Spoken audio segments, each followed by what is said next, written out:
The outline.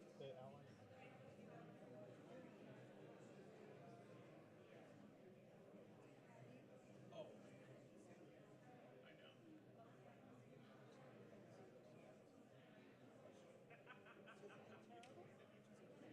I don't think it's terrible.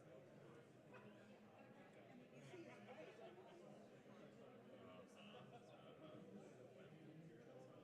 Yeah.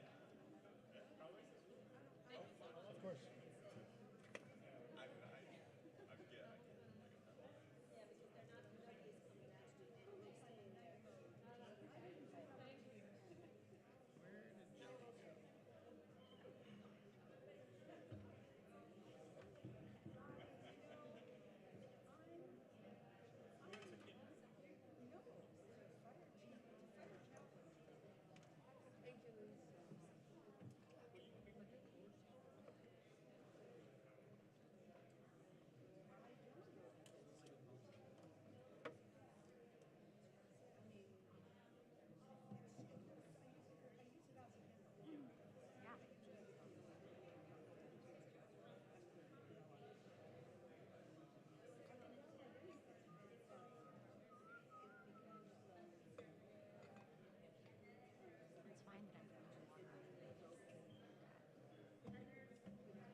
Shana Tovah.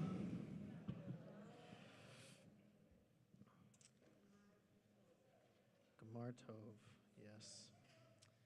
What an extraordinary gift it is, what a blessing, what a miracle to have been raised by imperfect parents who did their very best. I kind of hope my mom didn't tune in yet. To share our life with a partner no more flawed than we are.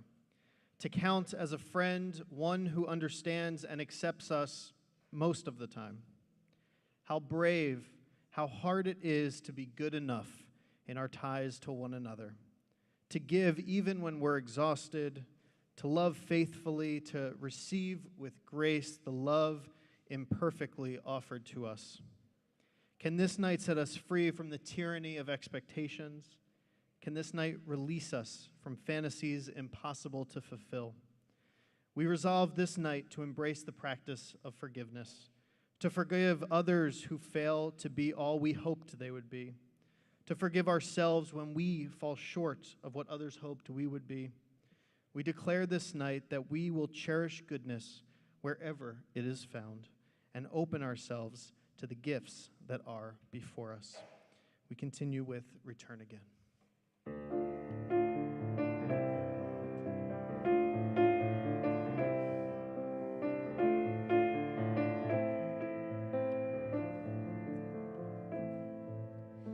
Return again, return again, return to the land of your soul. Return again, return again, return to the land of your soul. Return to who you are, return to what you are, return to where you are, born and reborn again. Return again, return again, return to the land of your soul. Return again, return again, return to the land of your soul. If you have a machzor, a prayer book for the High Holy Days, you'll find our next prayer for the candle blessings on page 9. If you don't have a book, everything is on the screen, and if you have a book, you can follow the page numbers up here. We continue now with our candle blessings. Perfectly in time.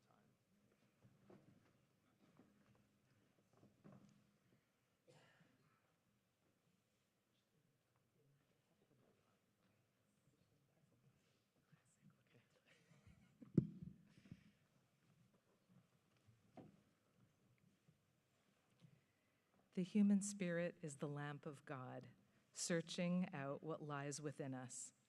Guided by the flame of conscience, on this sacred night, we search for truth. Shine your light upon us as we strive to serve you. May we find safety in your faithful love. We light the flame of healing and forgiveness. On this atonement night, we give thanks for love. ברוך אתה אדוני, אלוהינו מלך העולם, אשר קידשנו במצוותיו וציוונו להדליק נר של יום הכיפורים. ברוך אתה אדוני, אלוהינו מלך העולם, שהחיינו וקיימנו והגיענו לזמן הזה. Okay. Source of blessing, eternal our God, you fill the universe with majestic might, teaching us holiness through sacred obligations, giving us the mitzvah of bringing light on Yom Kippur. Source of blessing, eternal our God, you fill the universe with majestic might, giving us life, upholding the life within us, and bringing us to this time.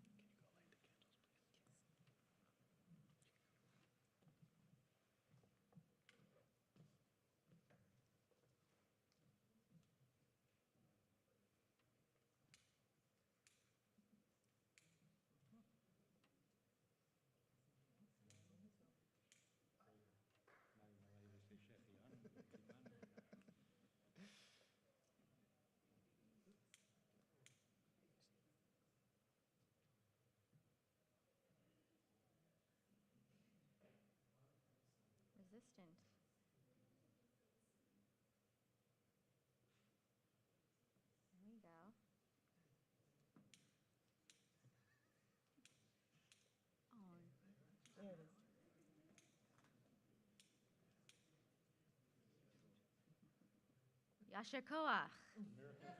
Miracle Hanukkah and Yom Kippur. Baruch Ata Adonai Eloheinu Melech HaOlam Asher Kishanu b'mitzvotav V'tzivanu Lehadlik ner Shel Yom HaKippurim.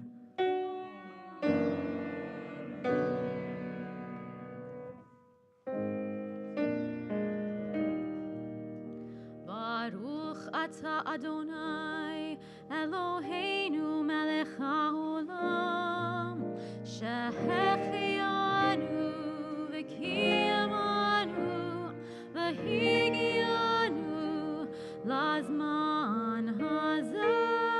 Amen.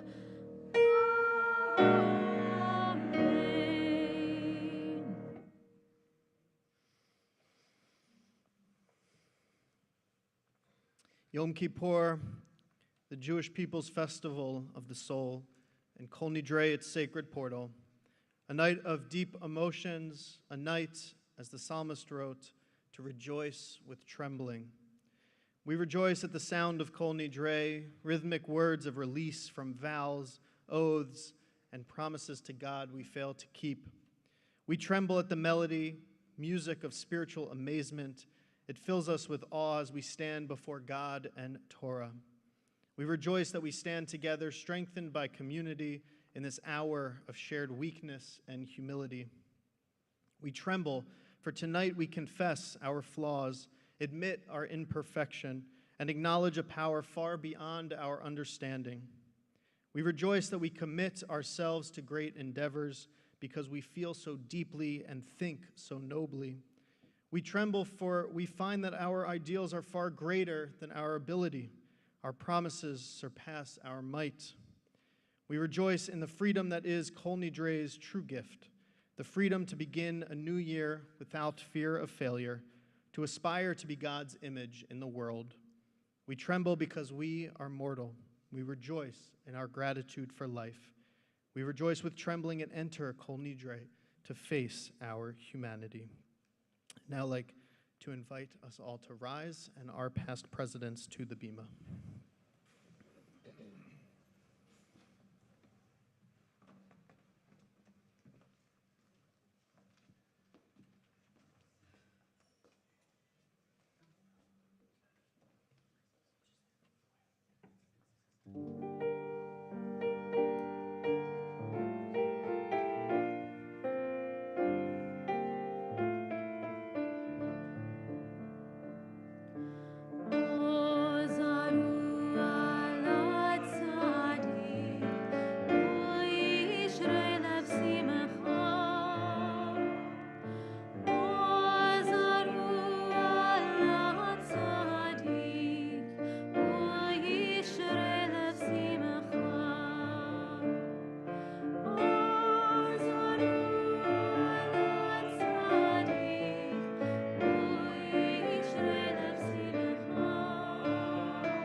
V'shiva shel mala u'v'shiva shel mata al da'at hamakom ve'al da'at hakahal anu matirin lahitpalel im ha'avaryani.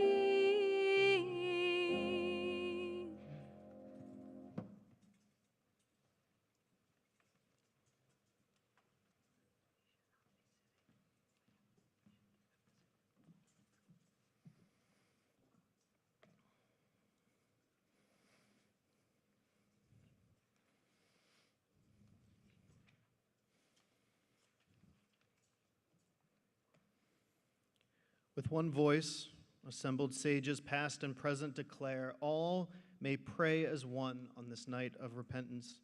Let none be excluded from our community of prayer. With one voice, God and congregation proclaim, all may pray as one on this day of return. Let all find a place in this sacred assembly.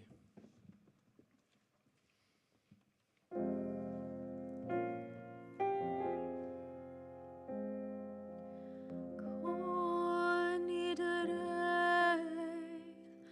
ve'esarei v'charamei v'konamei v'chinuyei v'kinusei u'shavut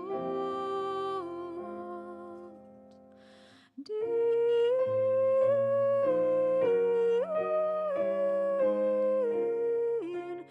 darna u'reishtabana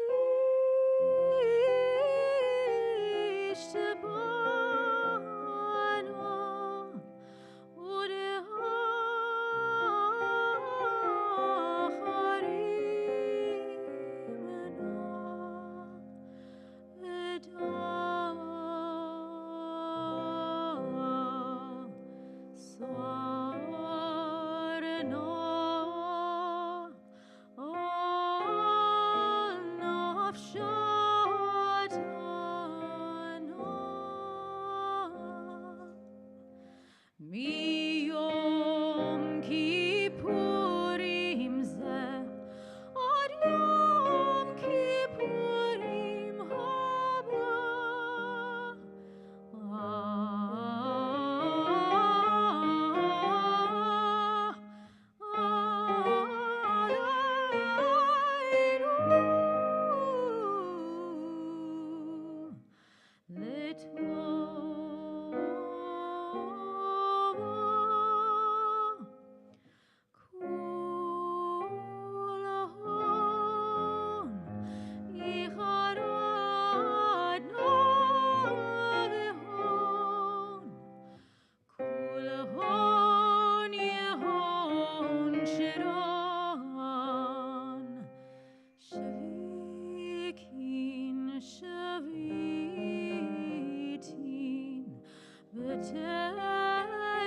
V'teilin u'mevutalin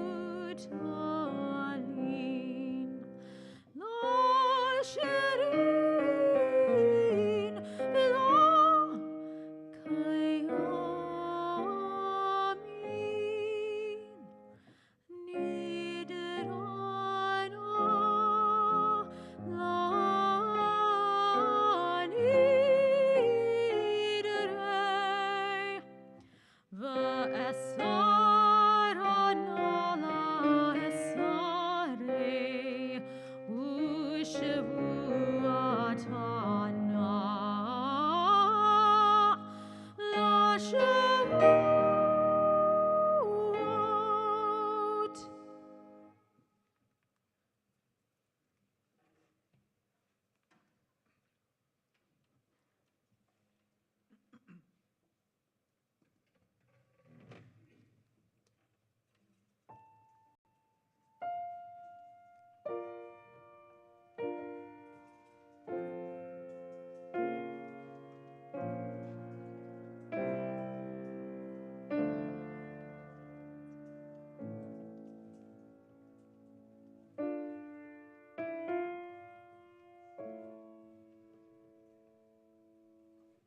All vows, resolves, and commitments, vows of abstinence and terms of obligation, sworn promises and oaths of dedication, that we promise and swear to God and take upon ourselves from this day of atonement until next day of atonement, may it find us well. We regret them, and for all of them we repent. Let all of them be discarded and forgiven, abolished and undone. They are not valid, and they are not binding. Our vows shall not be vows, our resolves shall not be resolves, and our oaths shall not be oaths.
You may be seated.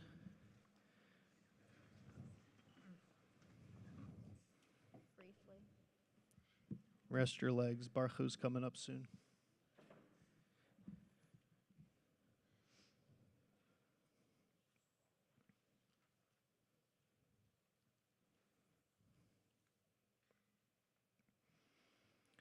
All shall be forgiven, the entire community of Israel, and the stranger who lives in their midst. For all have gone astray in error. Moses prayed to God, as you have been faithful to this people ever since Egypt, please forgive their failings now, in keeping with your boundless love. And God responded, I forgive as you have asked. I read that as slowly as possible. Please rise.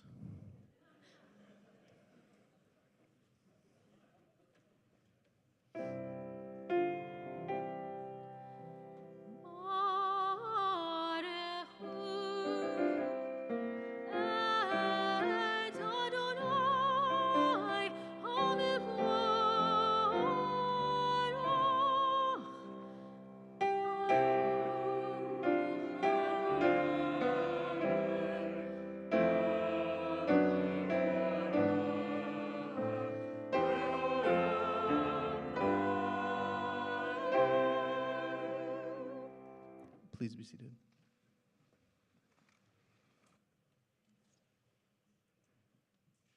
Page 25 if you have a book.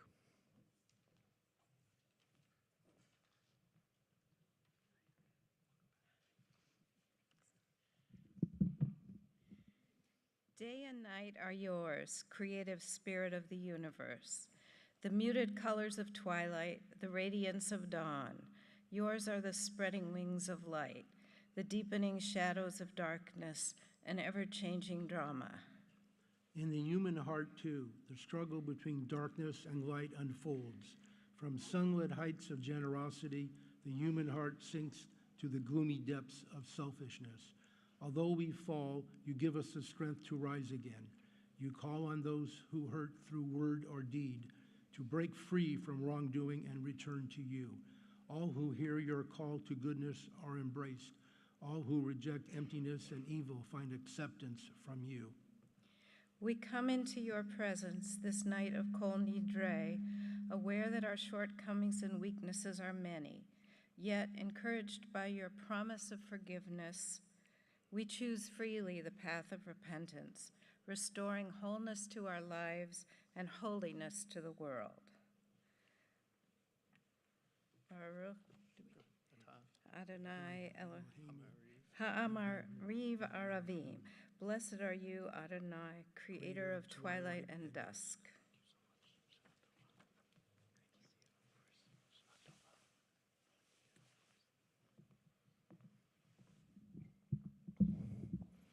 We continue with the Shema.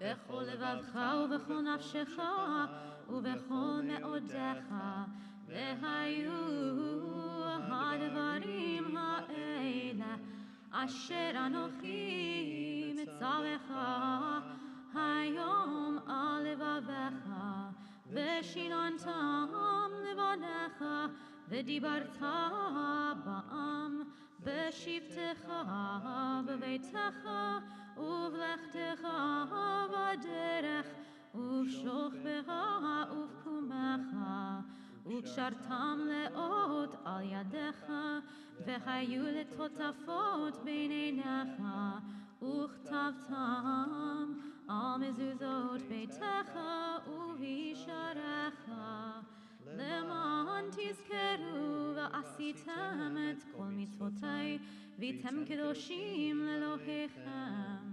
אני אדוני אלוהיכם, אשר הוצאתי אתכם מארץ מצרים, להיות לכם לאלוהים. אני אדוני אלוהיכם, אדוני אלוהיכם אמת.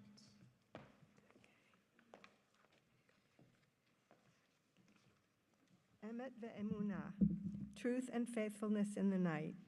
Our sages taught it is proper to mention the exodus from Egypt in our morning prayers and also at night. We celebrate the going out from Egypt in the morning light, full of confidence and vigor as we enter the new day. But in the evening, weary from the day's exertions, cast down and fearful at the coming of night, what can the exodus teach us then? Our nighttime prayer brings hope and trust in the future, as God did not abandon our people long ago, though the long, dark night of exile. So the Holy One will be with us in time to come to stand by the one you love. That is the true essence of faithfulness, the meaning of emunah. So it is written in the Psalms, to proclaim your kindness in the morning and your faithfulness in the nights. Sing with joy in the mornings of your life, when light surrounds you and the world seems beautiful and good, and in the evening of your life, when you dwell in sorrow and the world seems dark, do not despair.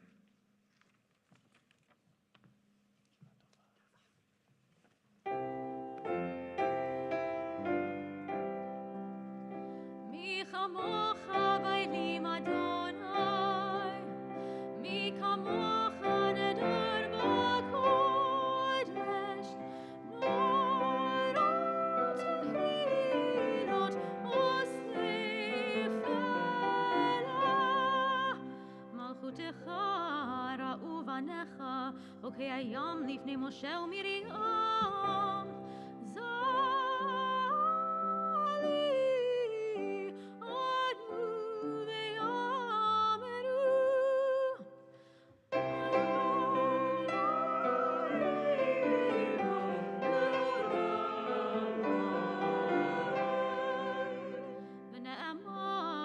פדה אדוני את יעקב, וגאלו מיד חזק ממנו, ברוך אתה אדוני, ברוך שמו, גאל ישראל.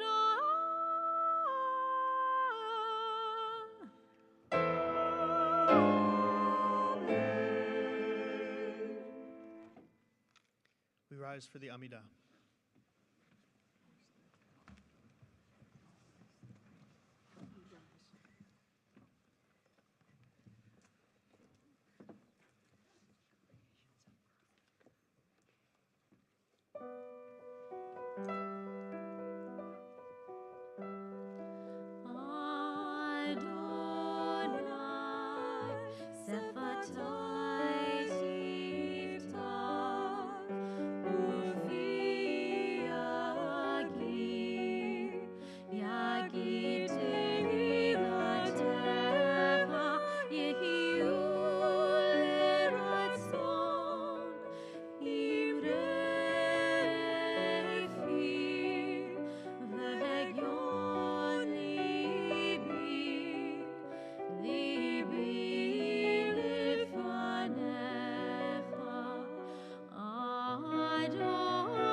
Nofli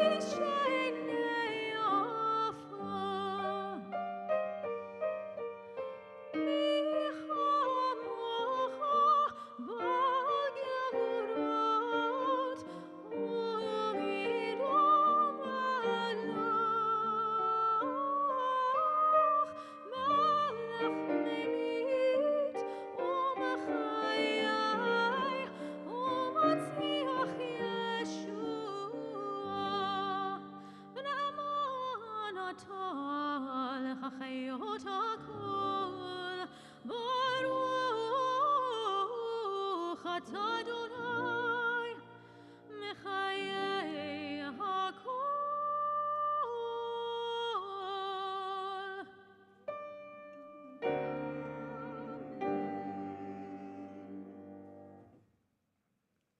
On page 66.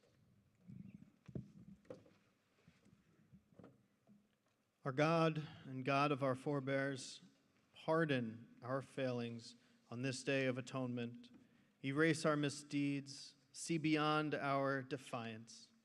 For Isaiah said, in your name, it is I alone, who wipe away your defiant acts. This is my essence. I shall pay no heed to your errors. And the prophet said, as a cloud fades away, as mist dissolves into air, so your wrongs and mistakes shall be gone. I will wipe them away. Come back to me that I may redeem you. As you said to Moses, for on this day atonement shall be made for you, to purify you from all your wrongs, and pure you shall be in the presence of Adonai.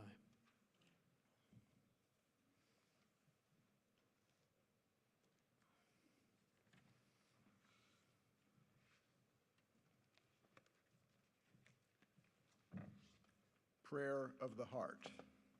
On this night of atonement, grant us, God, a sense of your presence as we call upon your name.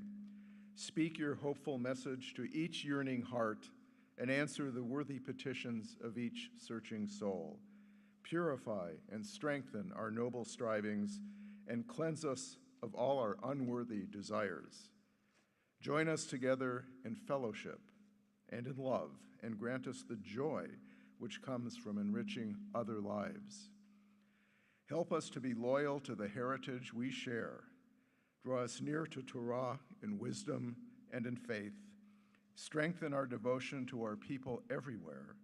Keep alive our faith in righteousness and truth.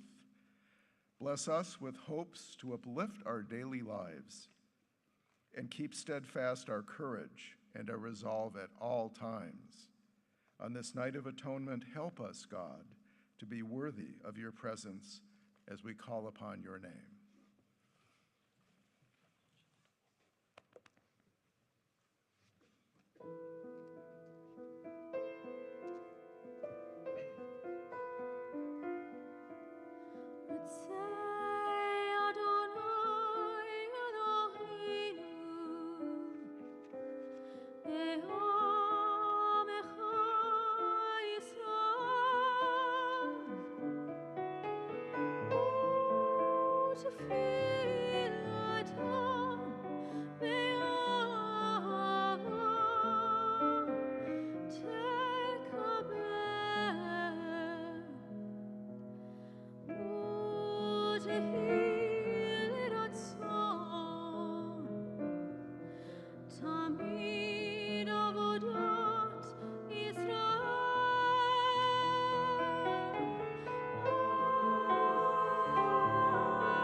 be seated.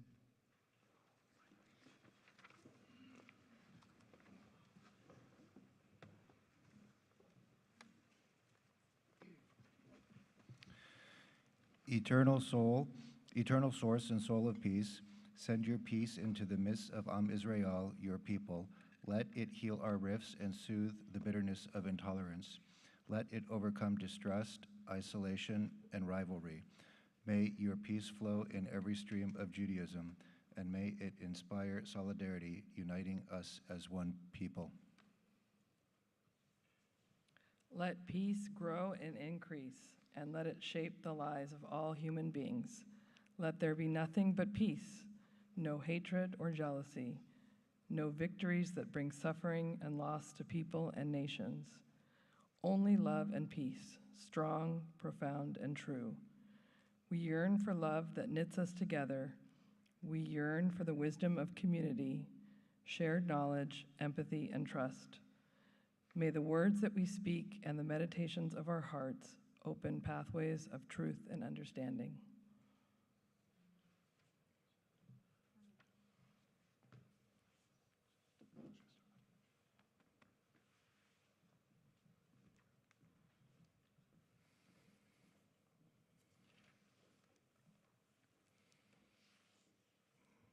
We read together.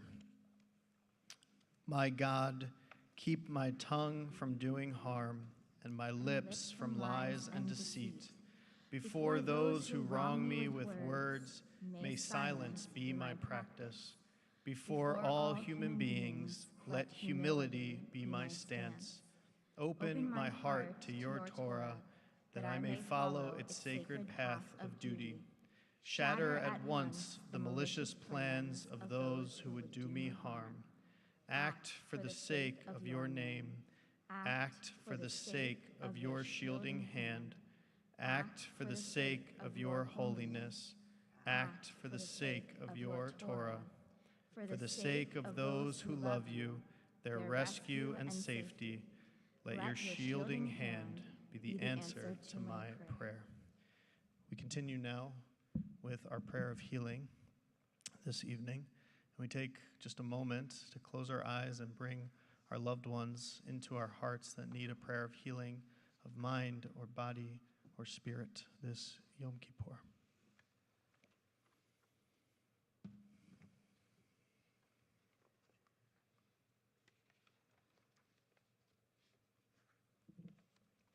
We rise as we open the ark.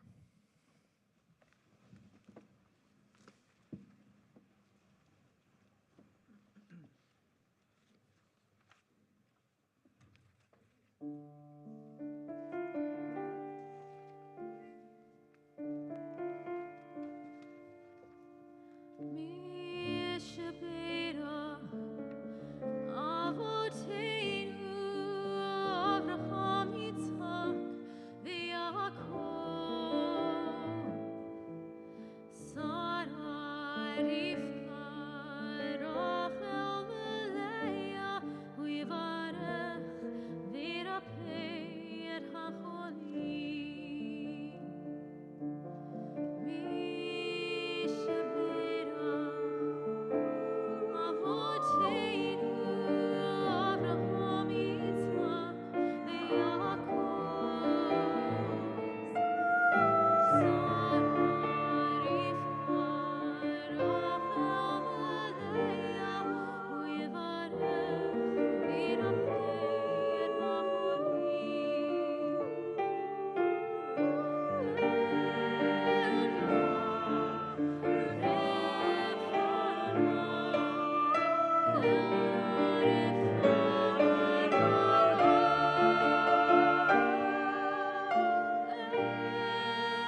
continue with a few moments of silent prayer. You may be seated when you're ready.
Our God and God of all generations, may our prayers reach your presence. And when we turn to you, do not be indifferent. Adonai, we are arrogant and stubborn, claiming to be blameless and free of sin. In truth, we have stumbled and strayed. We have done wrong. Of these wrongs, we are guilty. We betray, we steal, we scorn, we act perversely, we are cruel, we scheme, we are violent, we slander, we devise evil, we lie, we ridicule, we disobey, we abuse, we defy, we corrupt, we commit crimes, we are hostile, we are stubborn, we are immoral, we kill, we spoil, we go astray, we lead others astray. Please rise.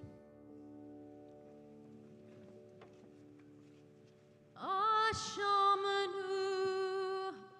Ashamnu, Bagadanu, Baganu, Gazanu, Gazanu, Dibarnu Dofi, Dibardofi, Ay, ay, ay, ay, ay, ay, yada, ay, ay, ay, ay, yada, ay, ay, ay, ay, ay, ay, yada, ay, ay, yada, ay, He'evinu, Hevinu, V'hirshanu, Hirshanu, Zadnu, Zanu, Chamasnu, Hamasu, Tifalnu Sheker, Tafanu Sheker, Ay, ay, ay, ay, ay, ay, yada, ay, ay, ay, ay, yada, ay, ay, ay, ay, yada, ay, ay, ay, ay, ay, yada, ay, ay, ay, ay, yada, ay, ay, ay, ay, Ya'atznu ra, Kizavnu, La'atznu, Maradnu, Ni'atznu, Sararnu, Avinu, Pashanu, Sararnu, Kishinu Oref, Yai, dai, dai, dai, dai, dai, yai, dai, dai, dai, dai, dai, yai, dai, dai, dai, dai, dai, yai, dai, dai, dai, dai, dai, yai, dai, dai, dai, Rashanu, Shichatnu, Tiavnu, Ta'inu, Titanu,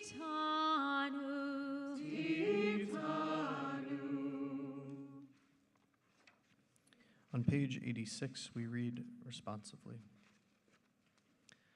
על חטא שחטאנו לפניך בזדון ובשגגה, ועל חטא שחטאנו לפניך בדיבור פה.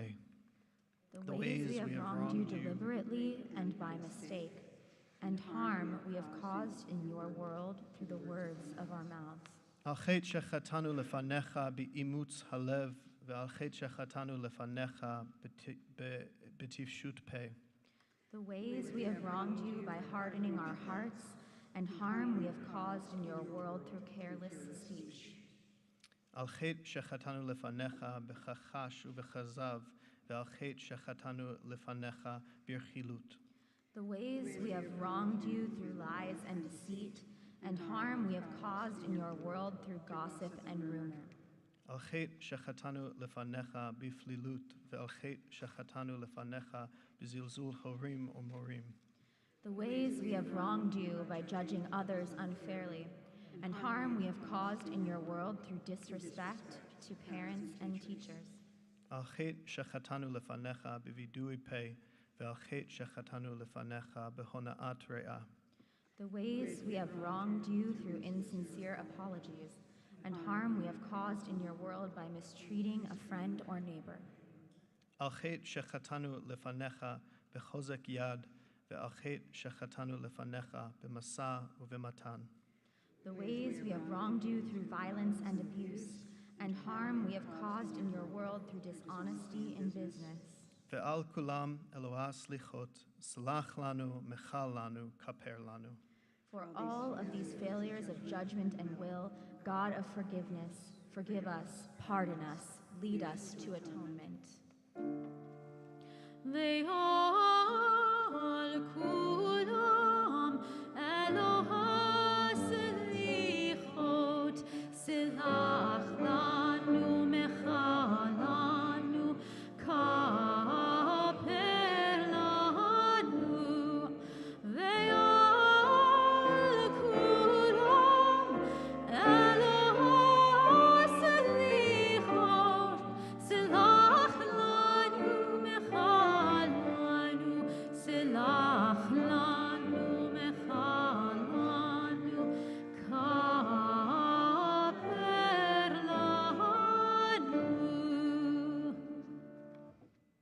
על חטא שחטאנו לפניך בגלוי ובסתר, ועל חטא שחטאנו לפניך בפריקת עול.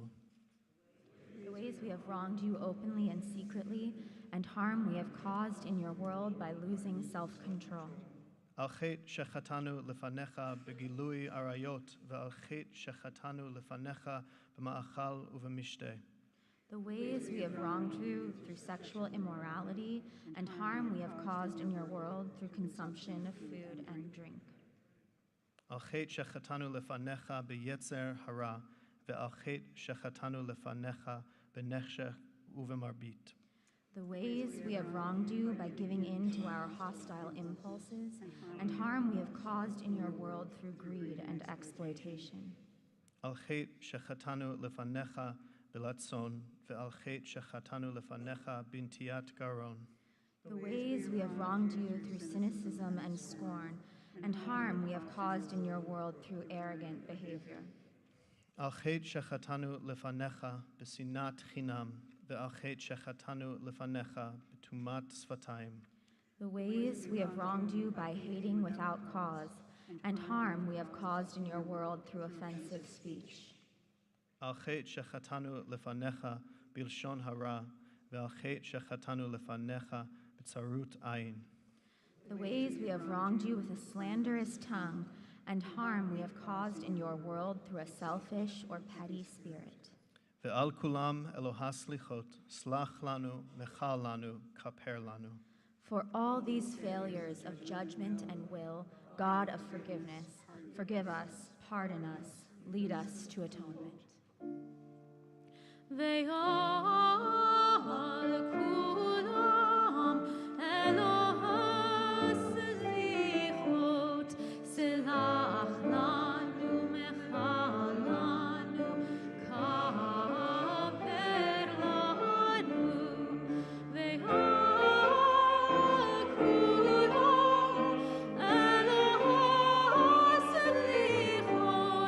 Selach lanu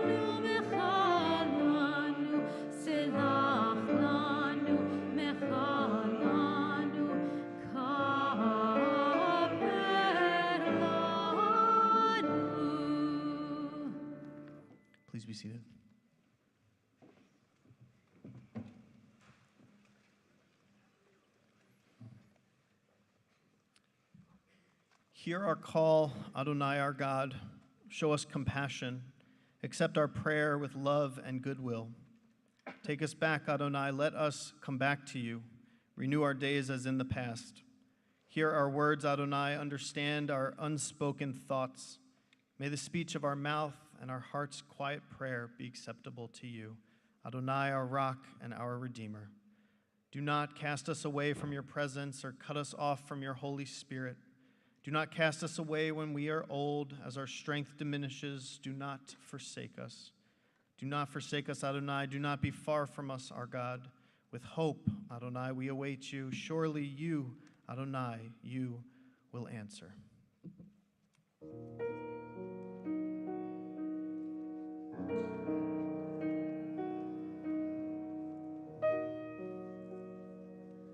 Shema Koleinu, Shema, Shema Koleinu, Shema, Shema Koleinu, Adonai Eloheinu, Chus v'rachem aleinu, Chus v'rachem, Chus v'rachem, Chus v'rachem aleinu, v'kaber berachamim, berachamim uv'ratzon et tefilateinu.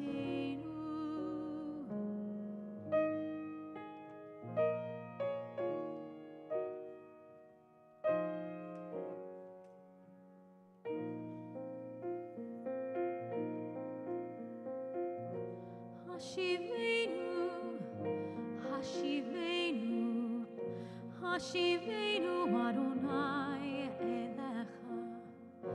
Hashivenu, Hashivenu, Hashivenu v'nashuva. Hashivenu v'nashuva. Chadesh yameinu kekedem.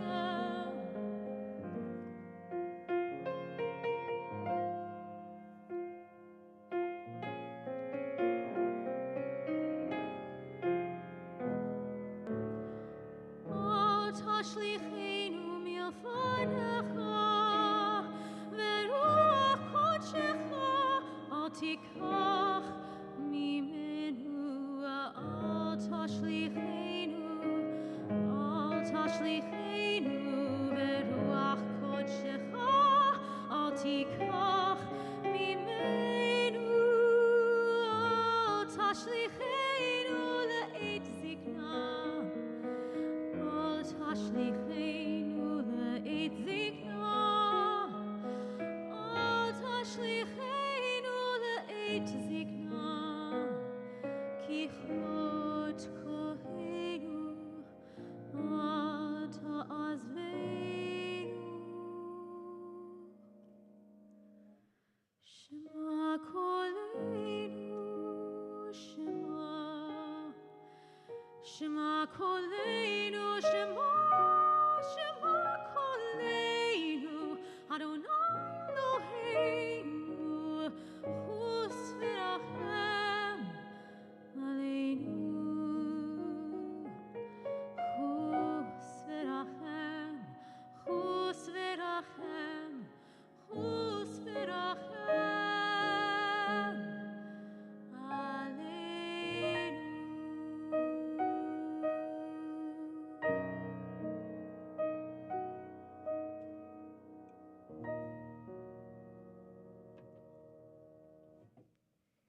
We continue with Ki Anu Amecha 106.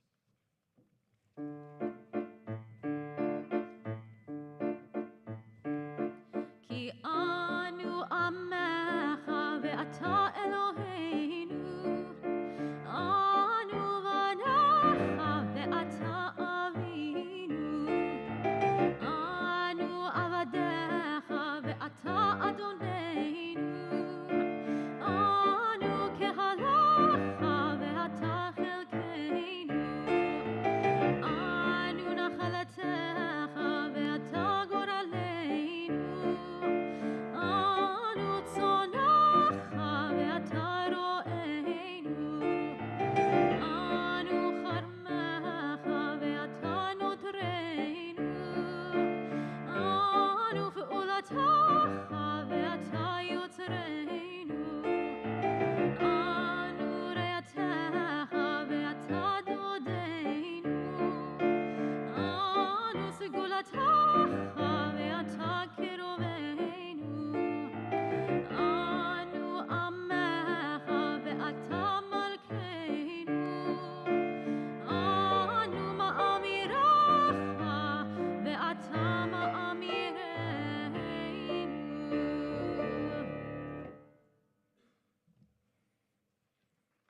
be stuck in my head all week.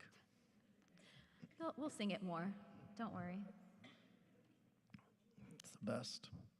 Sorry, Miley. Be singing that all night. We continue now with Avinu Malkeinu. We'll read Hebrew, English, and then sing together. And we rise as we open the ark.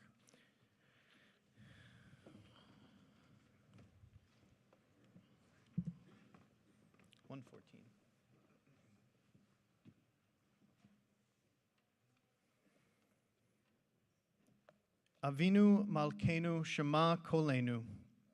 Avinu Malkeinu, almighty and merciful, hear our voice. Avinu Malkeinu Chatanu Lefanecha. Avinu Malkeinu, we have strayed and sinned before you. Avinu Malkeinu Chamol Aleinu Ve'al Olalenu V'tapenu. Avinu Malkeinu, have compassion on us and on our families. Avinu Malkeinu Kale Dever V'cherev Ve'ra'av Me'alenu. Avinu Malkeinu, halt the onslaught of sickness, violence, and hunger. Avinu Malkeinu Kale Kol Tsar Umastin Me'alenu. Avinu Malkeinu, halt the reign of those who cause pain and terror. Avinu Malkeinu Kotvenu B'Sefer Chaim Tovim. Avinu Malkeinu, enter our names in the books of lives well lived. Avinu Malkeinu Chadesh Alenu Shana Tovah. Avinu Malkeinu, renew for us a year of goodness. Avinu Malkeinu Malei Yadenu Mibirchotecha. Avinu Malkeinu, let our hands overflow with your blessings. Avinu Malkeinu Harem Keren Mashichecha. Avinu Malkeinu, let our eyes behold the dawn of redemption. Avinu Malkeinu Na'al Teshivenu Rekam Milfanecha. Avinu Malkeinu, we pray, do not turn us away from you with nothing. Avinu Malkeinu Kabel Berachamim Uveratzon Et Filatenu. Avinu Malkeinu, welcome our prayer with love, accept and embrace it.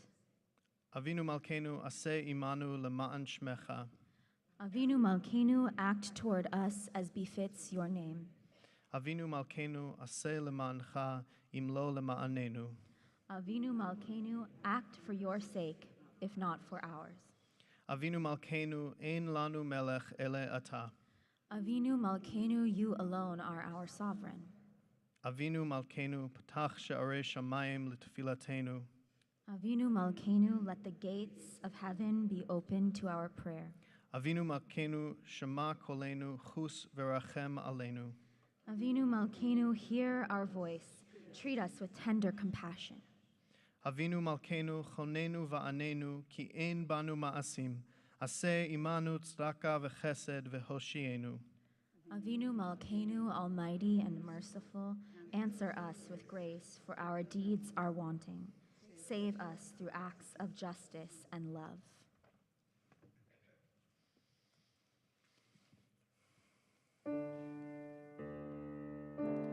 Avinu Malkeinu, Shema Kolenu.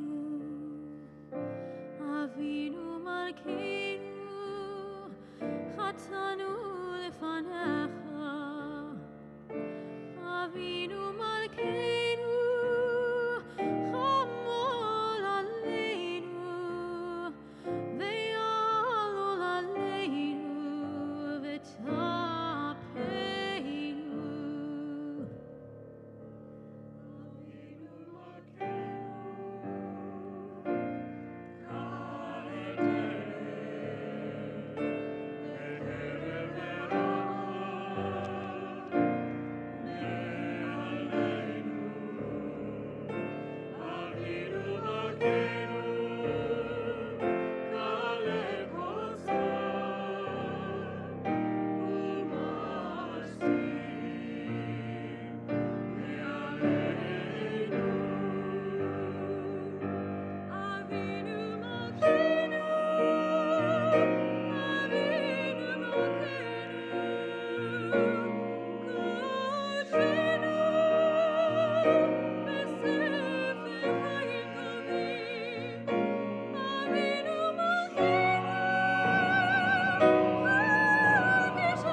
A few weeks ago, Miley, the kids, and I went over to Reverend Tim Vance's house, our friend from First Presbyterian Church in Santa Monica. You see, he told us he had one of those at-home pizza ovens, and he became quite adept at making pizza dough and pizza. We had to try it out. He invited us over, and let me tell you, when you see him in our sukkah, when we invite his church over this Sukkot, you might want to try and get yourself an invite, because he is quite good at making pizza. But alas, this is not a sermon about pizza. Maybe next year. While we were eating, his older son and his wife, Maya, were talking about directions to get somewhere. Maya told him to MapQuest it. He looked at her totally confused. You want me to what it? For those of us that navigated before smartphones and Google Maps and Waze, MapQuest was revolutionary. It was the kind of internet innovation that made life seem easier, that made the quick technological advances that were happening seem totally harmless. I'm not exactly a digital native like kids today, but pretty close. My primary screen time growing up was an old tube TV and lots of Disney VHS tapes that my sister and I would watch over and over and over again. We had one of those speed rewinders because the VCR rewinder was too slow, obviously, when we wanted to watch Beauty and the Beast for the 500th time. When I think of the internet growing up, I think about the sound of dial-up. Beep, boop, beep, boop. You know the sound? Some of you do. I think of AOL. You've got mail. I think of Instant Messenger and the many hours it took to download a single MP3 on Napster or LimeWire, alongside a few unintended viruses, of course. What we now call social media took the form of Friendster and MySpace, and my favorite all-time social media company that I hope comes back, Juicer. Eventually, Facebook entered my life, then Twitter, Instagram. The internet slowly morphed from the innocent playground of my youth into something much more complicated. In addition to connecting us, it began to divide us.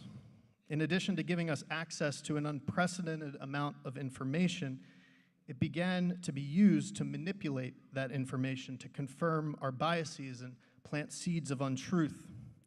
In addition to productivity tools and new channels of entertainment, it began to steal our focus and take over our lives.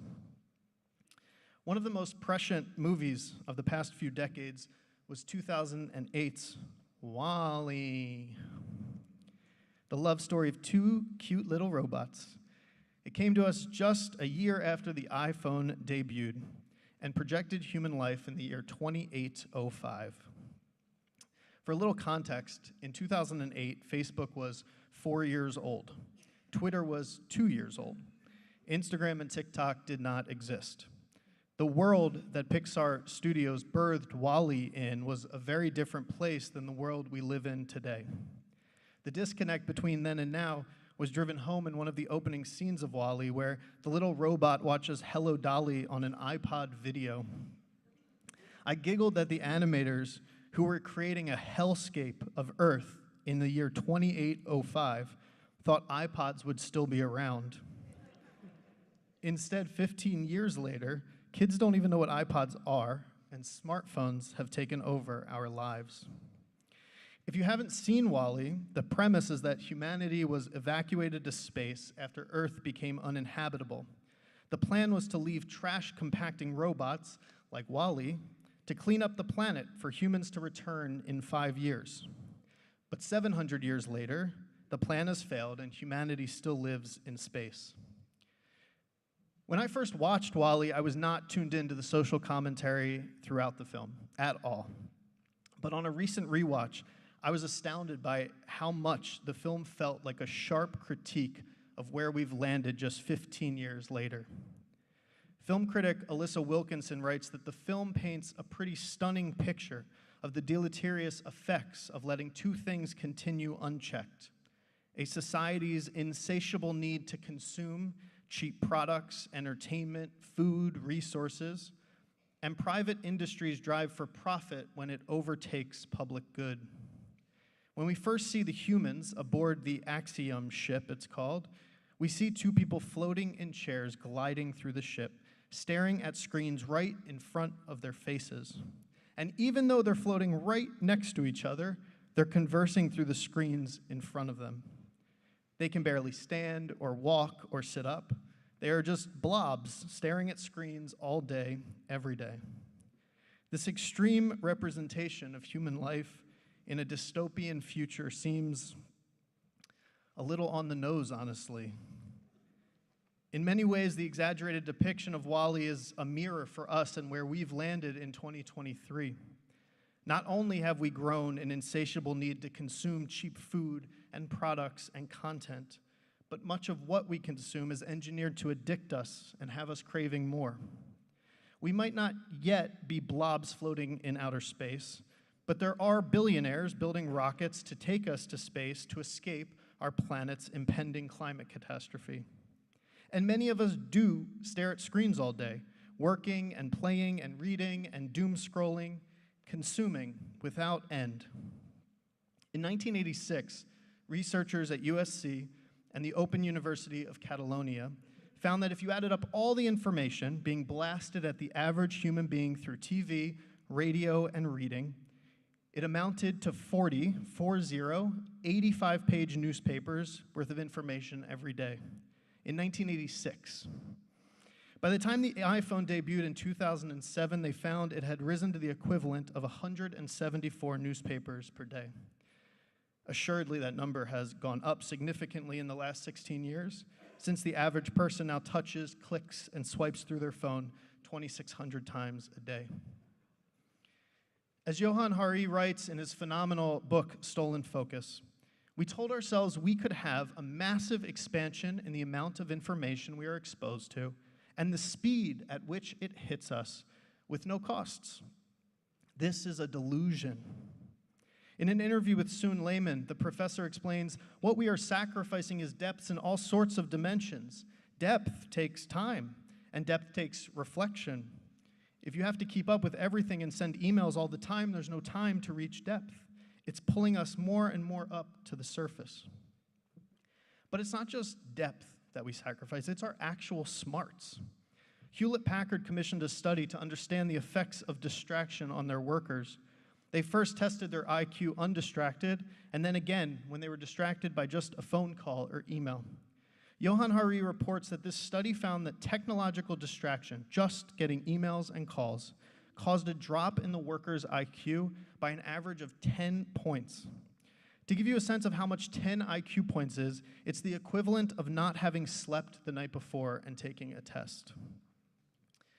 We've come to think of our world as inseparable from our devices. Just think about the feeling you get, I certainly do, when your phone battery is dead or you accidentally leave it somewhere. You're completely cut off from everyone and everything.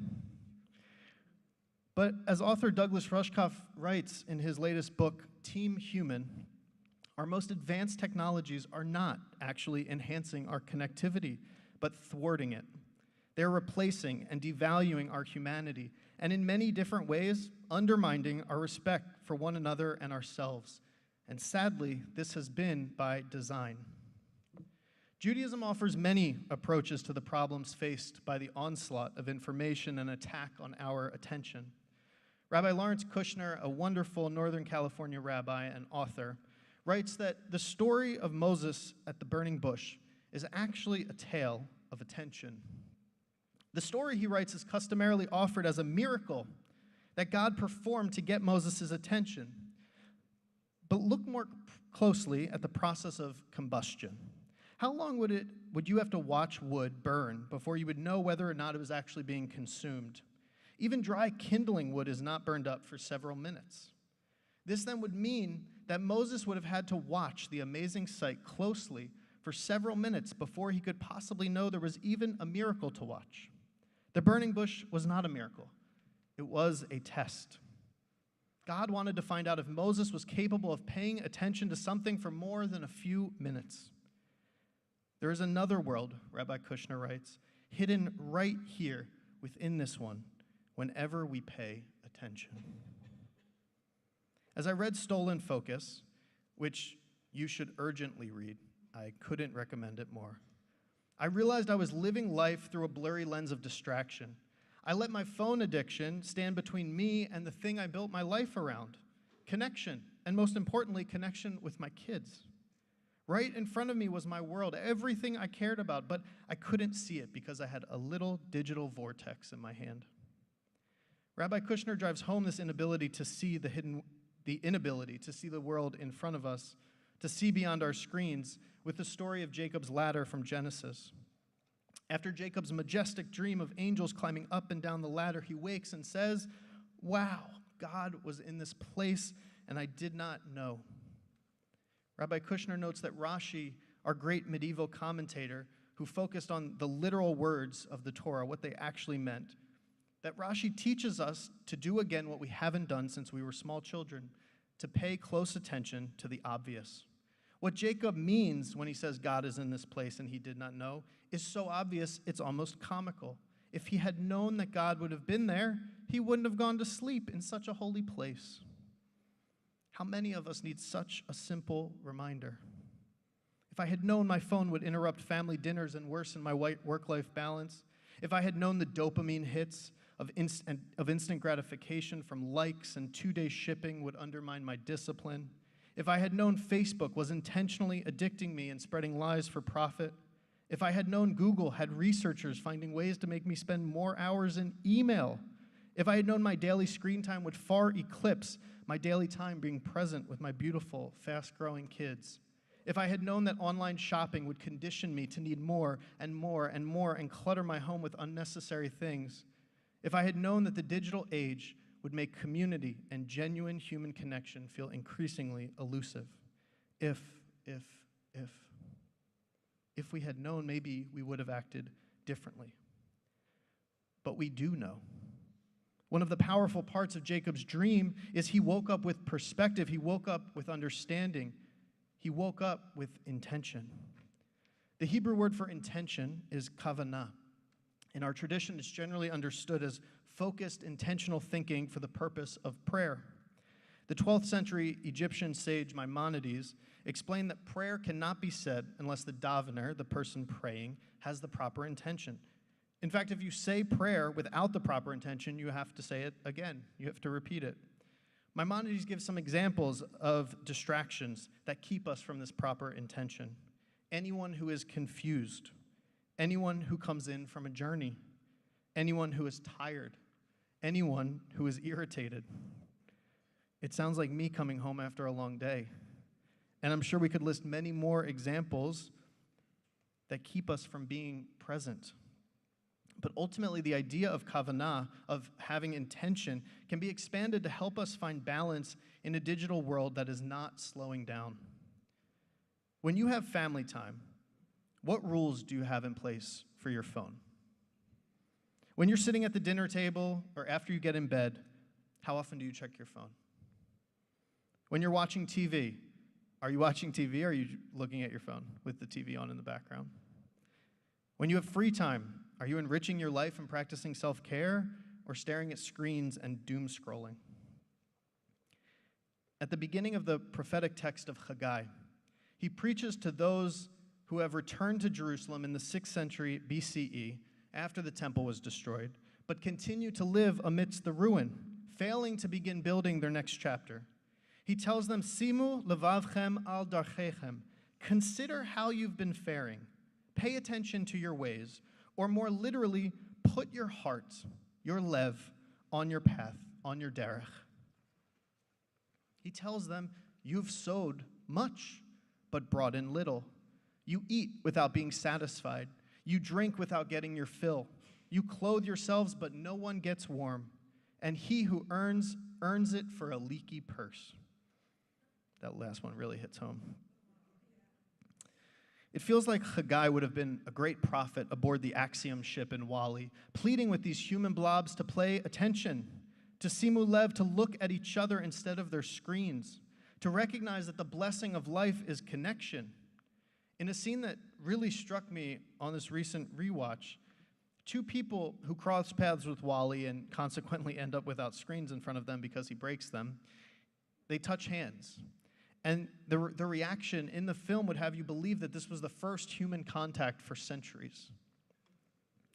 But Haggai would also be criticizing us. Again, the metaphor from Wally might seem extreme, but our increase in screen time has correlated to higher rates of loneliness and disconnection. Yes, we know what our high school friends are doing all over the country, or we know what those friends want us to know that they're doing, but we're talking less to the people next to us.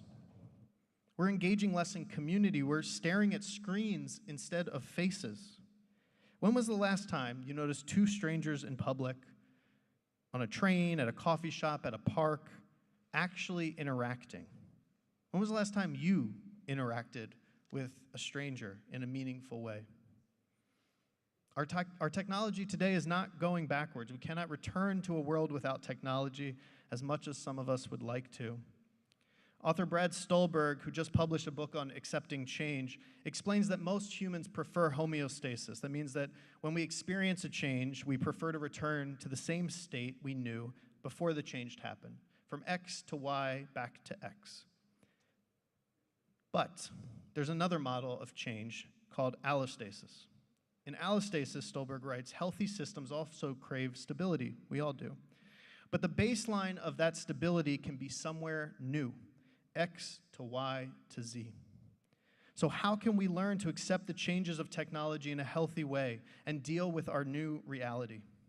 One of Judaism's oldest technologies to keep us focused on what matters is ritual. Professor Dan Ariely teaches that there's an interesting distinction between habits and rituals. Habits are usually things we don't think about. We do them in a routinized way, we don't spend effort, we don't pay attention. They're not in our consciousness to the same degree. But rituals are different. Rituals are ways to direct more attention rather than less attention. Think about the ritual of drinking fancy wine.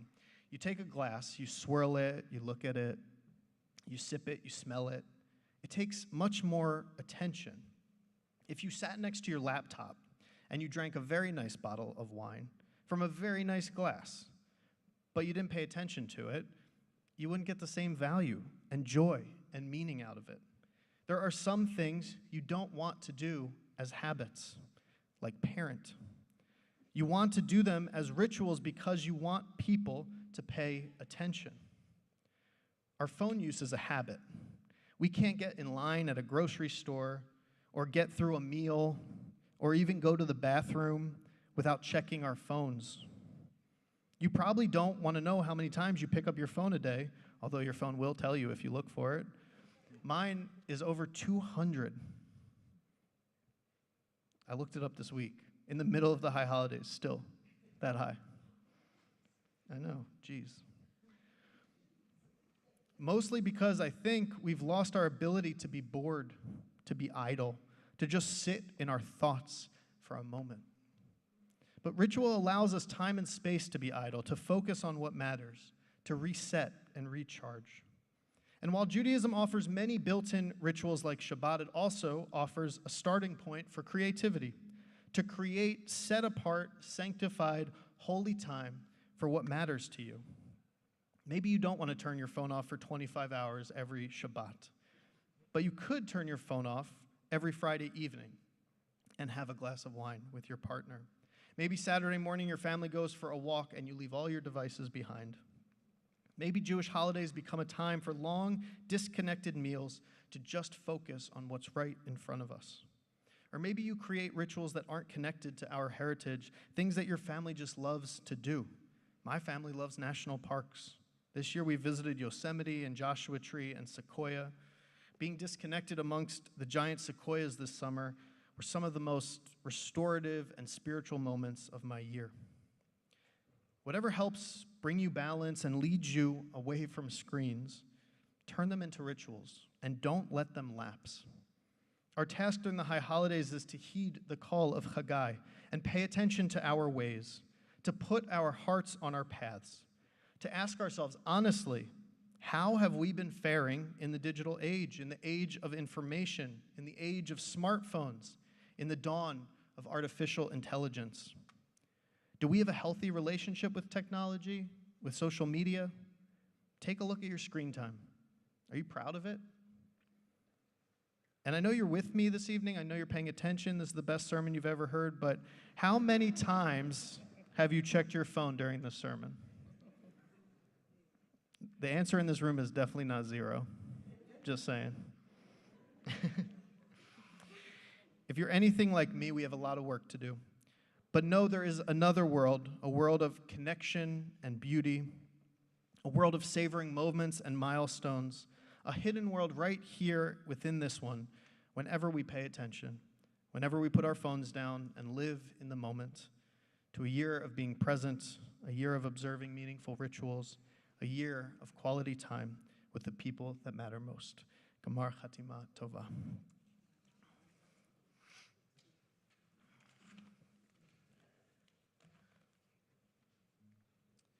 It is now my great pleasure to invite our past president, Natalie Rothenberg, up for some words.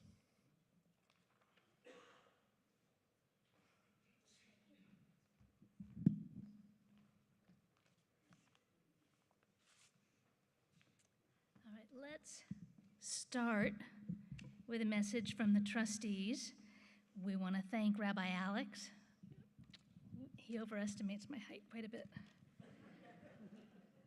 Rabbi Alex, Rabbi Neil, Cantor Jesica, accompanist Dr. Louise Thomas for leading our services this season. To our own Camilla Framian, thank you for the beautiful cello music, and thank you to the choir.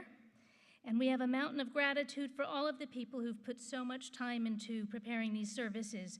Jody Reichel, Peter Quentin, Eitan Strauss-Cohen, and our exceptional and tireless staff, Cynthia Barzilai, Brennan Schulweiss, Lori Date, Robin Masnikoff, Helena Simon, Yvonne Cherniak, John Garrett, Will Davis, and Esteban Ramirez. This is the segue. So many promises kept. Because at this season, we're all called to consider the year's promises so that we can learn to do better. The promises kept, half kept, postponed. For example, a year ago, I announced Hope Corner, an outdoor space to be built at 19th and California Avenue in conjunction with a state security grant for gates and fencing. I'm sorry, it's not done yet. No surprise, the planning, working with professionals, getting city approval, and so on is still underway. To apologize properly, I reflected on why the delays weren't anticipated and avoided. As President Deb Novak said on Rosh Hashanah, the work of our synagogue is done by a small and mighty group of professionals and some dedicated trustees and volunteers. So maybe with one tuchus you can't dance at 2 weddings, but it turns out that with one kepi you can wear many hats. Everybody here multitasks across departments and teams and balances home life and other interests, and everybody sometimes travels, gets sick, has holidays, life. But we share a community vision, though, and we share these daily ups and downs for the process as well as for the product. It's meaningful and joyful, from planning events to putting the chairs back afterward when we do it together. Staff and trustees are judicious about committing your funds to professionals and outside providers when necessary, and when possible, we keep our own hands on the work of Beth Shir Shalom. So there are sometimes delays or missteps along with the big successes because so many different tasks are done in-house by this mighty staff and these dedicated volunteers. We're not a conglomerate, we're a community. Am I bragging about the missteps? No, we do all look for ways to do better. I'm bragging about how lucky I am to work and connect with the people here, paid and unpaid, who opt to do something rather than nothing, who stretch to do many things rather than a few, who double up to keep more of your donations at home. I'm grateful for our clergy, directors, and all the teachers and helpers who do so much every day, so often exceeding expectations.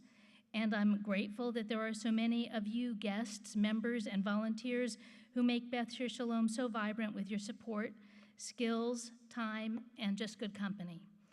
That's the community that my family found here over 20 years ago, because 60 years before that, some folks hoped for it and planted it. For 80-some years, successive congregations have embraced and fed this small but big community. ups and downs and all, we are still in the embrace of past generations. Please join me in making a gift of gratitude to help finish Hope Corner, where we will soon be toasting our success, hearing children laugh, and deepening our education and connection. I thank you for your generous support in the present, but it's also my mitzvah to talk about the future.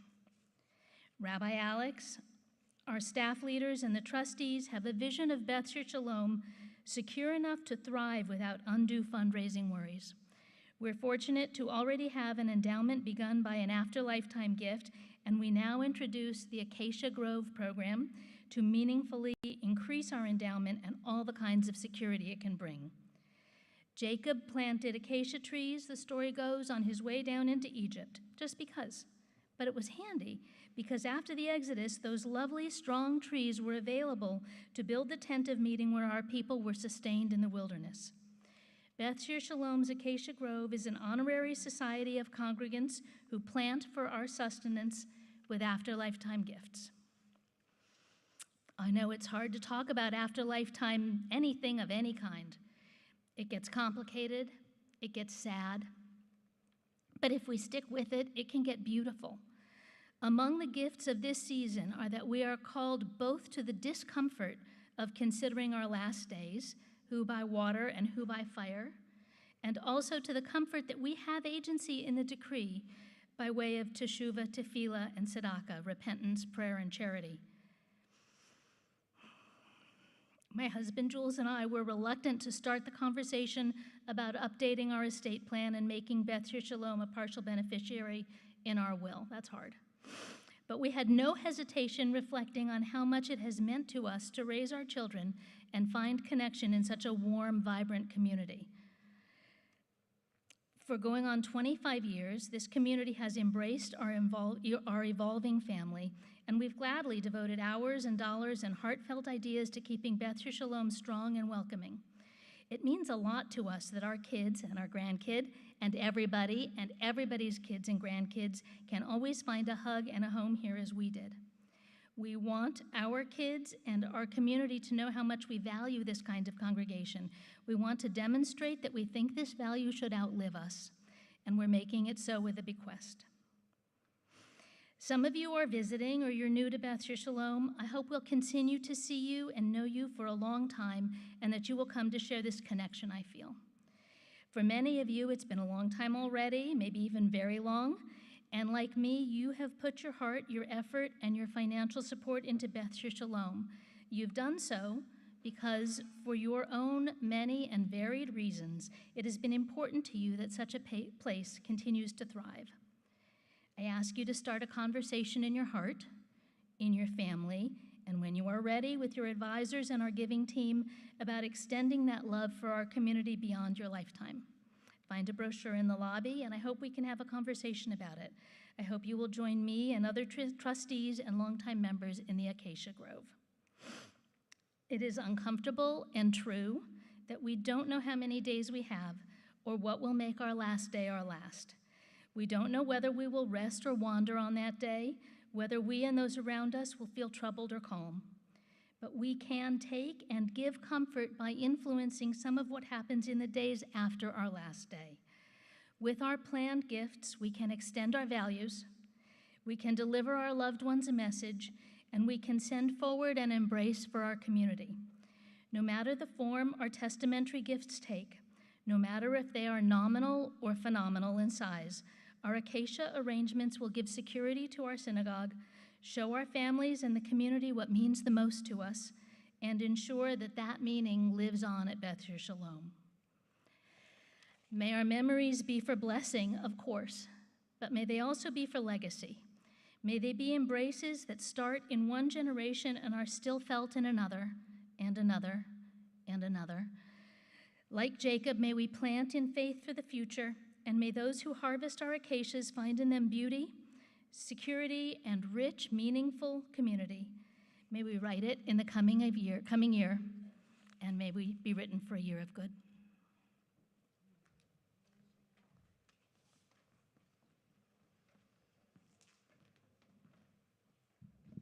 Thank you, Natalie.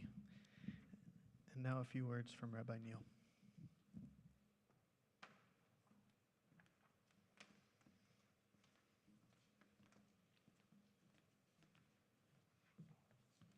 I know. One more. My father served in World War II and landed via Normandy Beach 5 months after D-Day. With that part of my dad's legacy in mind, Toby and I joined a tour to Normandy while we were in France this summer. As we rode west toward Normandy, I imagined Allied soldiers advancing steadily eastward through the fields and the groves and the villages we passed. After a couple of hours, we landed at Normandy Beach. We were overwhelmed standing on the sand where those brave soldiers waded toward the shore, running for cover beneath a small ridge. As I expected, I felt a sense of American pride and inspiration. I also felt a great sadness when our guide recounted the story of the landing, detailing the immense numbers of casualties suffered by those boys. So many of them were only 17 or 18 years old.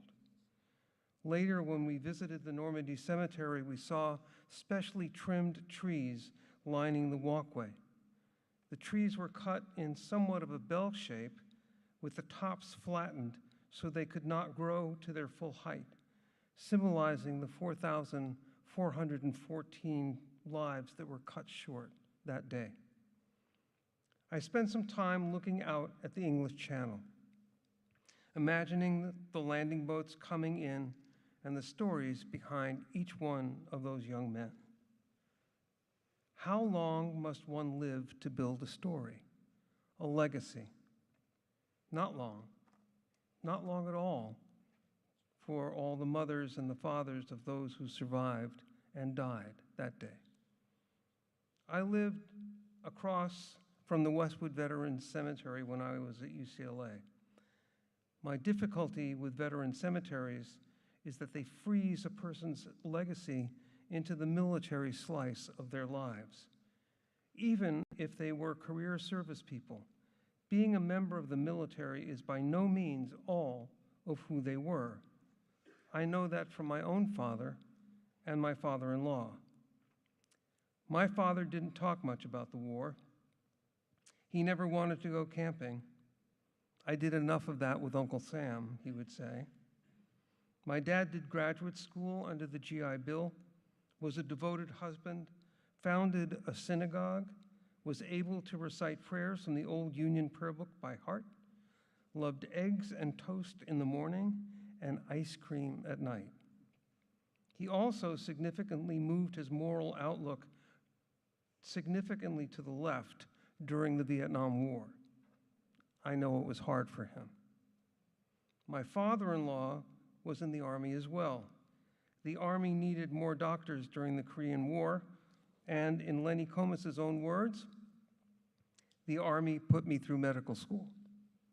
Lenny was never in combat, but while training to become a psychiatrist, he served the hearts and souls of his fellow servicemen and women. Like my father, I never heard my father-in-law speak about his time in the military. He didn't like camping either. There's the family famous story of him waiting till his son and everyone else fell asleep during a Boy Scout camping trip, driving home to sleep in his own bed, and sneaking back the next morning before anyone was awake. Lenny Comess was a founding member of Leo Beck Temple, and he founded a synagogue too, this one. Actually, he founded Temple Shir Shalom, which later merged with Beth Shalom Temple to become Beth Shir Shalom. I feel my dad's and Lenny's legacies all over my Judaism. My father's love for poetic prose in the prayer book that helped express his deepest emotions, and Lenny's firm bond between his Judaism and the liberal causes to which he gave his time and his energy and his financial support. Unlike my dad, Lenny didn't believe the prayer book's words, but he lived out his Jewish values. Their legacies are in me. They are in this community through whatever I've taught, continue to teach, and every note I've sung and continue to sing. In the musical Hamilton, Alexander Hamilton, about to engage in the duel that would take his life, runs through a series of memories and emotions. At one point, he thinks, legacy. What is a legacy? It's planting seeds in a garden you never get to see. Or in our case, acacia trees. That's the whole point of our Acacia Grove Legacy Fund. Creating a legacy was the farthest thing from my mind when our kids, Hart and Eden, began school at Beth Shir Shalom. Now it's hit me over the head. My grandson, Louis, is in our preschool. I see the seeds of legacy in Hart and Eden, our daughter-in-law, Danielle, and of course, I see them in Louis and his new little brother, Cantor. Years before we knew there would be a legacy fund, Toby and I included Beth Shir Shalom as a beneficiary in our will. This is our Jewish community. We grew up together. We've accomplished and learned so much with each other. By giving a legacy gift to Beth Shir Shalom, we are contributing to good, to justice, and the struggle against the dark forces that seek to dominate. We are not necessarily the greatest generation, but we dare to be a streak of sunlight in the clouds. We dare to dream, we dare to hope.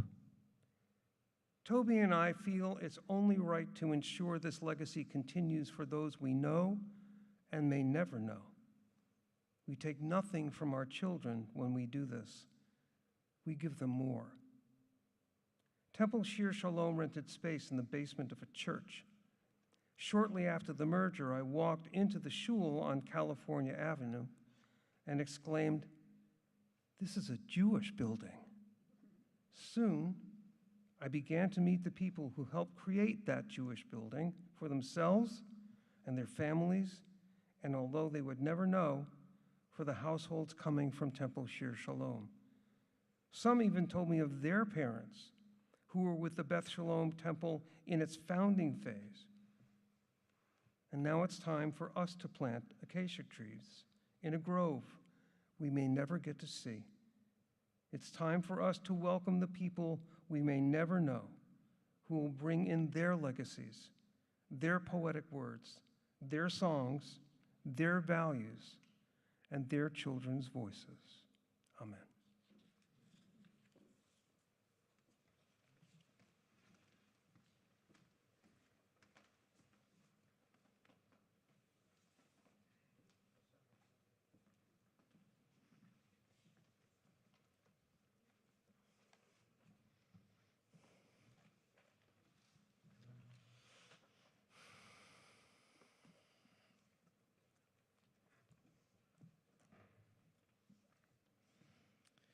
We begin our concluding prayers now in our books on 116 with Aleinu. We rise in body or spirit.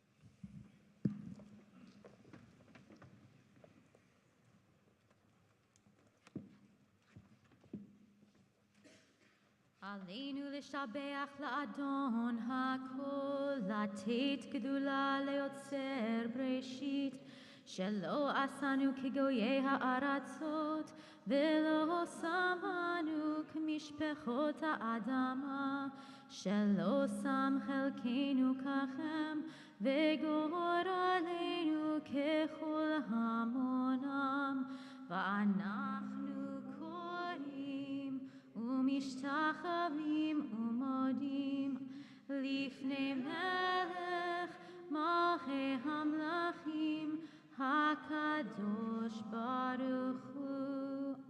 ונאמר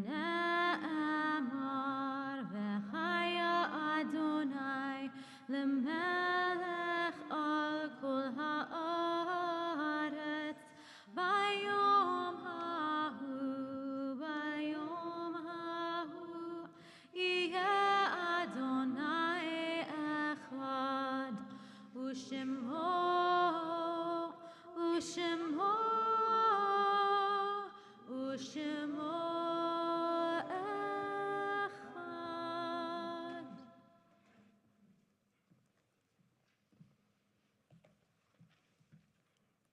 Our thoughts turn to our loved ones whom death has taken from us in recent days, and those who died at this season in years past. Our hearts open as well to the wider circles of loss in our community and wherever grief touches the human family. Zichronam livracha, may your loved ones' memories be a blessing in this new year and always. We join together in Kadisha Tome 122. Yitgadal v'yitkadash shemei Rabbah, be'alma divrach hirutei v'yamlich malchutei, v'chayechon v'yochei dechol beit Yisrael, ba'agala v'zman kariv v'imru. Yehei shmei Rabbah mevarach le'alam ulamei almaya, yitbarach v'yishtabach v'yitpa'ar v'yitromam v'yitnaseh, v'yitadar v'yitaleh v'yitalal shmei dukudusha brichu. Le'ela u'le'ela min kol birchata v'shirata, tushbechata v'nechemata, da'amiran bi'alma v'imru. Yehei shlama Rabbah min shamaya, v'chaim aleinu ve'al kol Yisrael v'imru. Oseh shalom b'mromav, hu ya'aseh shalom aleinu ve'al kol Yisrael ve'al kol yoshvei tevel v'imru. May your loved ones' memories continue to bring you joy and light your path forward, and we say to that, Amen. We conclude this evening with Adon Olam, page 126.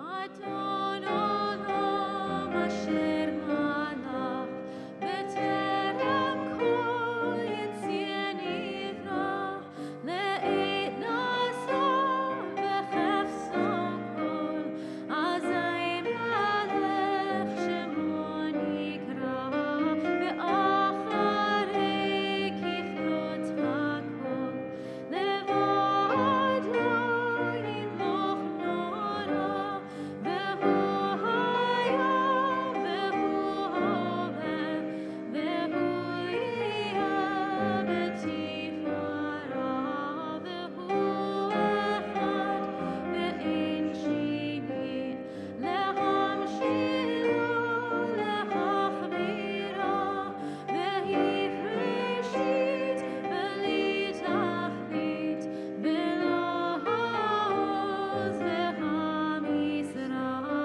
ve'hu eli ve'chai gali ve'tzur havli mi'et zara ve'hu lisi umarosi venat kosi b'yom ekra b'yado avkiruchi ve'et ishtan ve'ayira ve'im ruchi geviati Adonai li ve'lo